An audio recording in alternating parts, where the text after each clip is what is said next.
Hepinize merhaba sevgili seyirciler, ben Cihacan Gündüz. Bugün de sizlerle beraber Hakkari Tanıtım adlı semizlerine kentimizi tanıtmaya devam ediyoruz. Sevgili seyirciler, bugün sizlerle ne yapacağız? Bugün Hakkari'de sizlerle beraber demiştik, Hakkari Tanıtım adlı semizlerinin Hakkari'nin tüm bölgelerini, tüm kesimlerini, kültür amacıyla öne çıkan her tarafını tanıtacağız.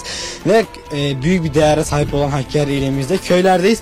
Bugün Hakkari'ye en yakın köy olan, yaklaşık 5 kilometre, sadece 5 kilometre uzaklıkta olan Hakkari'nin güneyinde yer alan Bay köyündeyiz. Köylerimizi güzel bir belgesel tadında videolarla sizlere tanıtmaya devam edeceğiz. Dediğim gibi bugün de Bay köyündeyiz. Hakkari'ye sadece 5 kilometre uzaklıkta, güneyinde yer alıyor. Gerçekten çok güzel bir doğa var buranın doğası. Coğrafyası olsun, evlerin yerleşimi olsun, insanların sıcakkanlılığı olsun, buradaki yaşamın organizasyonu olsun. Gerçekten çok güzel bir köy. Yaşamı genellikle gördüğümüz üzere çobanların yoldan gelip geçmesi üzerine tahmin ediyoruz ki buranın da yaşamı genel Hakkari'nin bölgesi gibi buranın da yaşamı hayvancılık üzerine ilerliyor. Tanıdığımız gibi Ayhan Beyter, o da burada. O da biliyoruz ki ondan dolayı da burada balcılık da var. Bizim de buradaki gezimiz devam ediyor. İyi seyirler.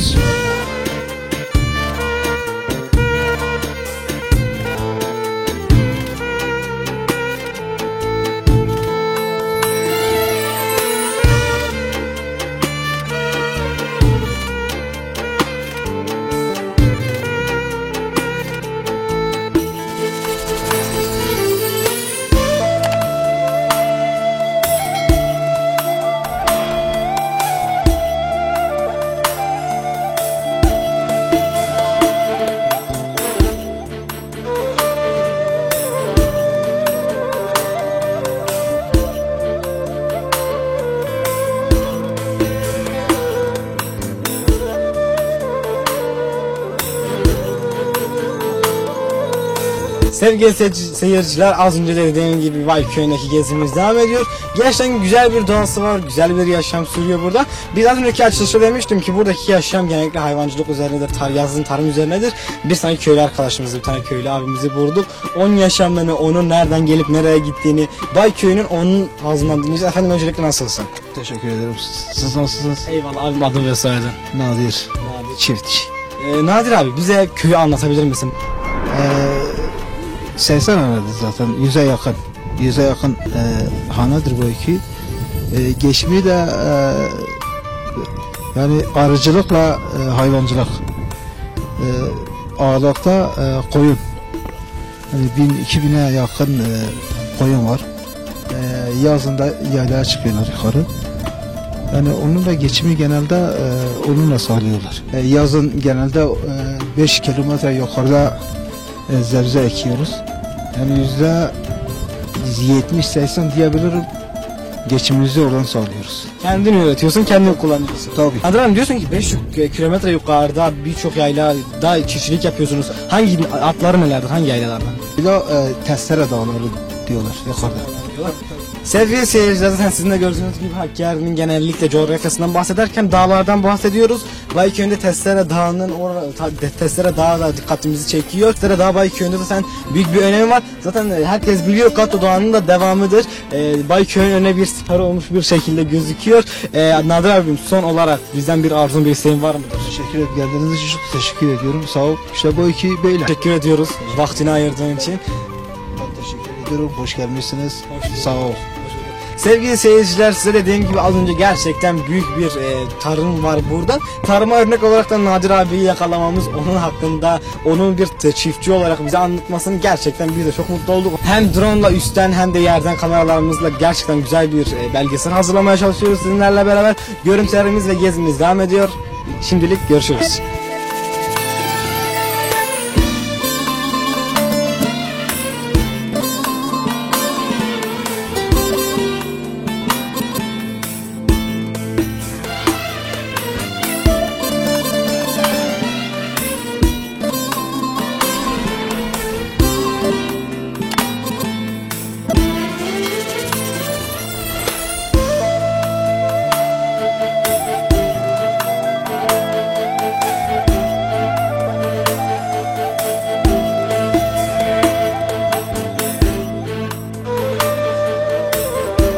Şimdi burada okul arabasını yıkayan abilerimiz var. Onlarla konuşacağız. Bakalım onlar burada ne tür işler yapıyorlar.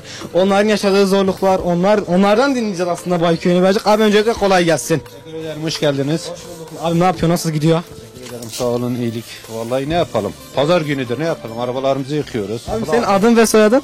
Bedih Beyter. Bedim. Bedi amcam, bize dedim ki öğrenciler var burada ve haftanın 5 günü boyunca öğrencileri götürüp okullarına bırakıp geri getiriyorsunuz. Bugün günlerden pazar ve arabalarınızı yıkıyorsunuz. Hijyenik bir ortam olmasından dolayı. Sizin yaşamınızı, sizin bir okul taşıtı şoförü olarak sizin yaşamınızı dinleyelim. Vallahi bizim yaşamımız şu an görüyorsunuz. Ekonomik krizlerden dolayı berbat durumda. Çok zor durumdayız. Ne yapalım ama yapacağımız tek bir şey var. Öğrencilerimizi mağdur etmemek için mecburen çalışmak zorunda kalıyoruz. Abim sana da kolay gelsin. Tamamdır, hoş bulduk. Sevgili seyirciler, biz de Bedi amcamızı çok yormayacağız çünkü pazar günüdür, öğlen oldu. Hoş bulduk.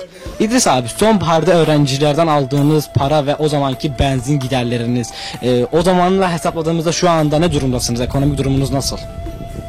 Ola ilk başlandığımızda mazot 7 TL'ydi. Yani öğrenci başı merkezden ilk öğretimden 180'e gelip götürürdük. Şu anki mazot 17 TL, yani 10 milyon zam gelmiş. Fiyatlarımız da aynı, yani diyoruz zam yapacağız, yani milletin durumu pek iş acısı, yani millet perişandır. Yani işler acısı. Gerçekten çok zordur yani. Abim az önce dedin ki ilk öğretim öğrencileri için 180'e çalışıyordunuz sonbaharda. Bu zamlardan sonra o değişti mi fiyatı? Şu anda da Cumhuriyet Ülke'nin aynı fiyata gelip götürüyoruz. Yani ilk ekonomi o durumdayken 180'e, şu anda da 180'e götürüyorsunuz öğrencileri. Okul aile birliğiyle bu hafta içerisinde görüşeceğiz, yani artık ne tip artış yapacağız da artık belli değil. Vallahi abim geçmiş olsun size de. Bizim de buradaki gezimiz devam ediyor. İdris abim, sana çok teşekkür ediyorum vaktini ayırdığın için. Teşekkür ederim. Eyvallah, sağ olasın. Sevgili seyirciler, bizim de Bayköy'deki gezimiz devam ediyor.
Bugün sizlerle Bayköy'ündeydik. Hakkari'ye toplam 5 kilometre uzaklıkta. Şehrin güneyinde yer alıyor.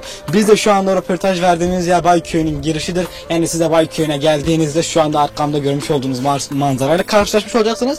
Ama dikkatimizi çeken şeylerden birisi de şu: yavaş yavaş şehre yakınlaşmaya başlamış köy. Yani evler yeni birazcık daha şehre yakın evler yapılmaya başlamış. Gerçekten çok güzel bir köy. Bu köye şahitlik ettik bugün sizlerle beraber. İnsanların sıcakkanlılığı olsun, burada geçen yaşam olsun. Burası güzel bir bölge. Mehmet Sevenli'nin bahçesine de gittik. Ona da çok teşekkür ediyoruz. Büyük ihtimalle bu programı o da izleyecektir. Ona çok teşekkür ediyoruz. Bizi çok güzel bir şekilde misafir etti. Abilerimizle görüştük. Buradaki servis şoförlerimizle görüştük. Çiftçilerimizle görüştük. Kış aylarındaki Bayköy programının sonuna geldik. Bu programı kapatmak istiyorum. Bir dahaki programda hoşça kalın efendim. İyi günler. Denbaş.